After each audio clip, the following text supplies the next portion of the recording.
Kohlrausch का नियम। तो इस कोलराउस लॉ को हम समझेंगे। इम्पॉर्टेंट ये नियम है। यहाँ पे हम एक वैद्युत अपघट्ट ले लेते हैं और यहाँ पे हमने मान लिया कि वैद्युत अपघट्ट हमने लिया है NaCl। ठीक है, तो NaCl हमने इसमें वैद्युत अपघट्ट ले लिया है और NaCl वैद्युत अपघट्ट जो लिया है, वैद्युत अपघट्ट हम लोग जानते हैं कि वैद्युत अपघट्ट क्या होते हैं। इसको हम जल में घोलते हैं, वो अपने आयनों में टूट जाता है, वैद्युत अपघट्ट कहलाता है। अब हम इसमें क्या करेंगे, इसको पानी में ही घोला है, लेकिन हम क्या करेंगे, इसमें पानी जो है और ऐड करेंगे। और हम जानते हैं कि जब हम पानी में इसको घोलते हैं तो इसकी जो विलयन बन रहा है, यहाँ पर जो NaCl है वो Na प्लस और Cl माइनस में टूट रहा है। लेकिन जैसे जैसे इसमें हम H2O और ऐड करते जा रहे हैं, वैसे वैसे इस विलयन की तन्यता बढ़ती जा रही है। और जैसे जैसे तन्यता बढ़ती जाती है, वैसे वैसे जो वैद्युत अपघट्ट है उसका वह अपने आयनों में बहुत तेजी से टूटता है, यानी कि आयनन की क्षमता बढ़ती जाती है। और हम यहाँ पे क्या कर रहे हैं, लगातार H2O ऐड करते जा रहे हैं। ठीक है, लगातार H2O ऐड करते जा रहे हैं, इसीलिए इस वैद्युत यहाँ पे विलयन की क्या हो रही है, तन्यता बढ़ती जा रही है और तन्यता बढ़ने के कारण यहाँ पे आयनन बढ़ता जा रहा है। ठीक है, और ये प्रक्रिया हम लगातार कर रहे हैं, इसमें H2O ऐड करते जा रहे हैं, जल बढ़ाते, इसमें मिलाते जा रहे हैं और इसकी तन्यता बढ़ती जा रही है, इसीलिए इसकी आयनन भी बढ़ता जा रहा है। किंतु एक समय ऐसा आएगा जब आपने जितना वैद्युत अपघट्ट हमने लिया है उसके सारे अणुओं का आयनन हो जाएगा, सारे टूट जाएंगे। फिर उसके बाद हम चाहे जितना जल इसमें मिला दें, कोई इफेक्ट पड़ने वाला नहीं है। ठीक है, उसी पॉइंट को जिस समय इसके अणुओं का सभी का आयनन हो जाएगा तो वह क्या कहलाएगा, वह कहलाएगा अनंत सीमा। ठीक है, अनंत या सीमांत चालकता कहलाएगी। अभी हम इसको दिखा रहे हैं लैम्डा इक्विवेलेंट। और लैम्डा इक्विवेलेंट यानी कि यह है तुल्यांकी चालकता, किस समय है, अनंत तनुता पर, या इसको कह सकते हैं सीमांत तुल्यांकी चालकता। और ये किसके बराबर होती है, लैम्डा इक्विवेलेंट इन्फिनिट जो पॉजिटिव आयन होंगे और प्लस लैम्डा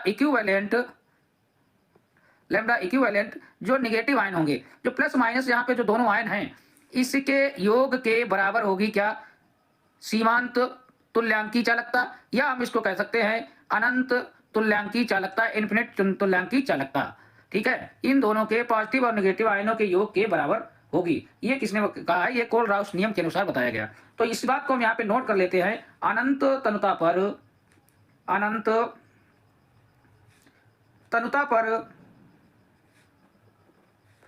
किसी विद्युत अपघट्ट के किसी वैद्युत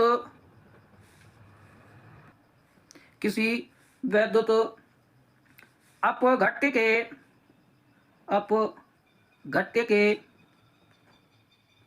विलयन की तुल्यांकी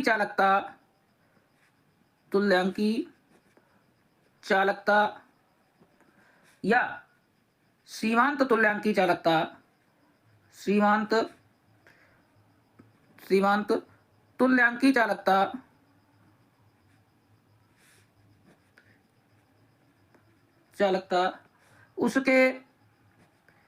उसके धनायनों व ऋणायनों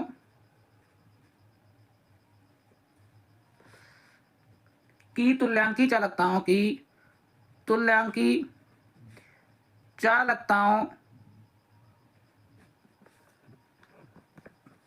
के योग के बराबर होती है।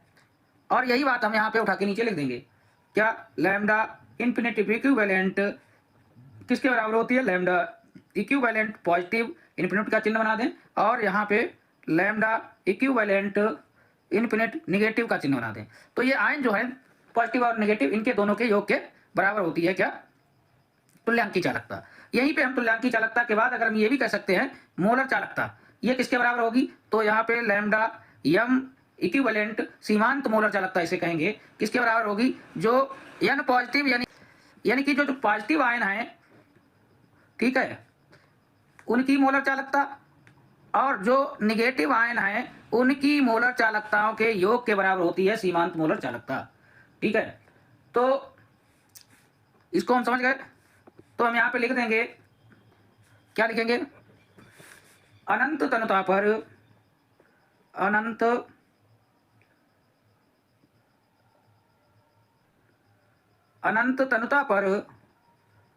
अनंत साफ साफ लिख लें यहाँ पे, अनंत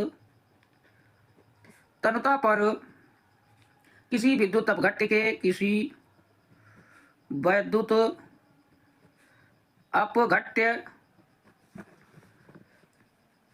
विद्युत अपघट्य के विलयन की मोलर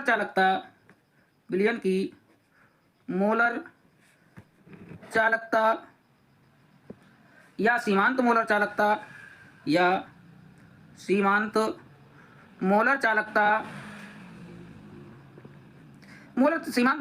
उसी कंडीशन को कहा गया है जब आयन में टूटना बंद हो जाए विद्युत अपघट्य। उसी कंडीशन को सीमांत मोलर चालकता कहा गया है। किसके बराबर होगी? उसके धनायनों व ऋणायनों की मोलर चालकताओं के योग के बराबर होती है। सही है। तो lambda equivalent M N plus lambda infinitive M plus N negative दिखाएं लैम्डा एम इन्फिनेटिव। ठीक है। ये जो है एन पॉजिटिव और एन निगेटिव इनके योग के बराबर होती है क्या? सीमांत मोलर चालकता। जैसे यहाँ पे एन, ये लैम्डा, ये क्या है? सीमांत मोलर चालकता है। एन प्लस क्या है लिख दो चाहे तो यहाँ पे, जहां एन पॉजिटिव क्या है? एक सूत्र इकाई द्वारा प्राप्त धनायनों की संख्या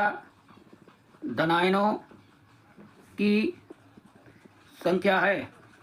और एन निगेटिव क्या है? एन निगेटिव डैश डैश करते जाएंगे और जहां पे धनायन है वहां पे क्या लिख देंगे? ऋणायनों की संख्या है। ठीक है। तो ये हमें पता हो गया है। अब जैसे ले लेते हैं, जैसे एग्जाम्पल में हमने ले लिया है NaCl, और NaCl क्या होता है? Na प्लस और Cl निगेटिव में ये टूटता है। तो यहाँ पे जो N प्लस होगा वो कितना हो जाएगा? N प्लस यहाँ पे कितना हो जाएगा? 1 हो जाएगा। और N माइनस भी कितना हो जाएगा? यहाँ पे 1 हो जाएगा, क्योंकि यहाँ पे आयनों की संख्या 1 दोनों की है। इसी प्रकार से अगर हम Cl2 ले लें तो ये किस में टूटेगा? Ca plus plus plus 2Cl negative में टूटेगा। तो यहाँ पे N पॉजिटिव कितने हैं? 1 है। और N निगेटिव कितने हैं? यहाँ पे आप देखेंगे 2 हैं। ठीक है। तो N पॉजिटिव कितने हैं? ये 1 है। और N निगेटिव कितने हैं? यहाँ पे 2 आयन हैं। ये इसके 2 आयन है, इसका एक ही आयन है। चार्ज से हमें कोई लेना देना नहीं है, नहीं तो आप ये चार्ज गिन के लिख दें तो हो जाएगा फिर कंफ्यूजन। ठीक है। तो अब हम 1-2 सवाल इस पे कर लेते हैं। प्रश्न है NH4Cl NaCl के लिए लैम्डा इक्विवेलेंट। ठीक है। यहाँ पे तुल्यांकी चालकता, मोलर चालकता की भी बात नहीं की गई है। लैम्डा इक्विवेलेंट के मान क्रमशः 129.8, 129.8, 248.1, 126.4 ohm inverse mole inverse centimetre square NH4OH के लिए लैम्डा इन्फिनेटिव ज्ञात कीजिए। ठीक है। तो अनंत पे इसकी चालकता ज्ञात करनी है, लैम्डा इन्फिनेटिव ज्ञात करना है। तो आपको जो चीजें दी गई हैं वो लिख लेते हैं। सबसे पहले दिया है लैम्डा इन्फिनेटिव NH4Cl कितना है? 129.8, यहां से लिखते जाएंगे। फिर क्या है? लैम्डा इन्फिनेटिव लिखेंगे, कितना दिया है? NaOH कितना दिया हुआ है? 248.1 दिया है। फिर इसके बाद लैम्डा इन्फिनेटिव NaCl दिया हुआ है और 126.4 दिया हुआ है। ठीक है। सभी का मात्रक जो दिया है वही लिखेंगे हम। और हमें क्या ज्ञात करना है? NH4OH ज्ञात करना है। ठीक है। लैम्डा NH4OH ज्ञात करना है। यहाँ पे क्वेश्चन मार्क लगा दें। और यहाँ पे जो मात्रक दिया है एक बार लिख देते हैं, इनवर्स सेंटीमीटर स्क्वायर है और सभी का यही हो जाएगा। ठीक है। तो हमें NH4OH ज्ञात करना है। तो हम क्या करेंगे? यहाँ पे लैम्डा इन्फिनेटिव NH4OH, तो सबसे पहले हम NH4 किसमें है वो उठाते हैं। तो NH4 यहाँ पे है, तो इसको हम ले लेते हैं लैम्डा इन्फिनेटिव NH4Cl, इसको हमने उठा लिया है। और हम किसको लेंगे? यहाँ पे OH भी है, तो OH किसमें है? इसमें है, ले लेते हैं लैम्डा इन्फिनेटिव NaOH को ले लेते हैं, इसमें OH हमें मिल जाएगा। लेकिन एक बात देख रहे हैं आप, यहाँ पे NaCl, Na और Cl ये 2 चीजें ज्यादा आ गई हैं। ठीक है। हमें केवल NH4OH ही चाहिए, तो इसकी वैल्यू हम क्या कर देंगे? माइनस कर देंगे, यानी कि लैम्डा इन्फिनेटिव NaCl यहाँ पे माइनस कर देंगे। और NH4Cl इसकी वैल्यू यहाँ पे दी हुई है 129.8 प्लस 248.1 और माइनस 126.4, सभी की वैल्यू हमने रख दी है। इसकी इतनी थी, इसकी इतनी थी और इसकी इतनी है। अब हम क्या करेंगे? इसको दोनों को जोड़ देंगे तो 377.9 आ जाएगा, माइनस 126.4 हो जाएगा। और इसको जब घटाएंगे तो 251.5 मात्रक हमें पता है ohm inverse mole inverse centimetre square हो जाएगा। ठीक वैसा ही सवाल ये भी है। अनंत अंतः पर HCl NaCl CH3 CONa के समतुल्य चालकत्व क्रमशः 380.5 109.8 78.5 इकाई है। एस्टिक अम्ल का समतुल्य चालकत्व अनंत अंतः पर ज्ञात कीजिए, आकलन कीजिए। ठीक है, तो लैम्डा इन्फिनिटिव HCl कितना दिया हुआ है 380.5 दिया हुआ है। लैम्डा इन्फिनिटिव NaCl दिया हुआ है 109.8 दिया हुआ है। लैम्डा इन्फिनिटिव CH3 COONa इसका कितना होगा 78.5 और लैम्डा इन्फिनिटिव CH3 COOH इसका हमें ज्ञात करना है।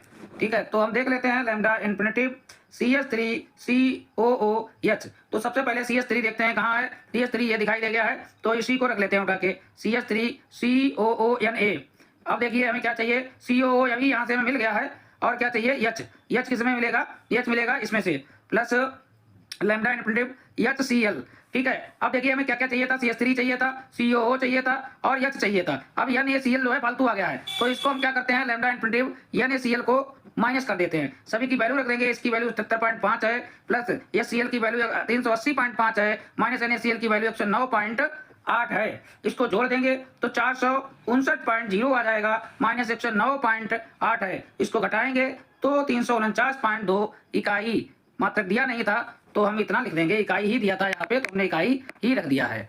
ठीक है, 349.2 आ जाएगा। तो ये दो सवाल किए थे, इंपॉर्टेंट है, बहुत सरल भी है, हमें कर लेना चाहिए।